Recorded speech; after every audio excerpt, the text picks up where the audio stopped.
Le ministre de la Communication, René Emmanuel Sadi, a fait part de son indignation face aux appels à l'insurrection, aux villes mortes et à la désobéissance civile ainsi que les positions suspectes prises par certains pays amis du Cameroun. Dans une déclaration faite le 2 novembre, il a appelé les populations à vaquer normalement à leurs occupations et à ignorer les appels à la violence et à la désobéissance civile, assurant que le gouvernement est déterminé à maintenir l'ordre et la stabilité dans le pays. Il a indiqué que les auteurs de ces appels seront poursuivis en justice. Le ministre Sadi a aussi fait savoir que le gouvernement a pris des mesures pour prévenir toute forme de trouble à l'ordre public, précisant que les forces de sécurité ont été déployées dans les rues pour maintenir l'ordre et la sécurité des personnes et des biens.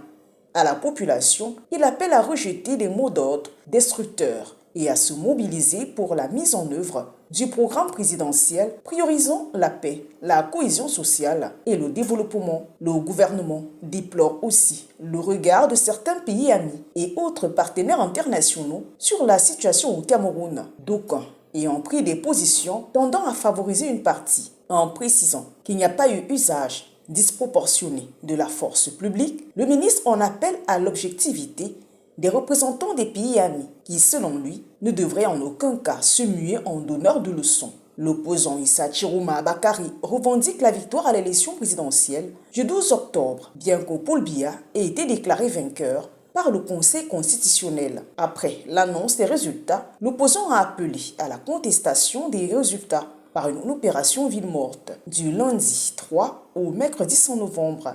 Dans la capitale économique, la fréquentation des rues a baissé. Plusieurs commerces et écoles ont fermé leurs portes. Mais à Yaoundé, en revanche, la vie a repris son cours.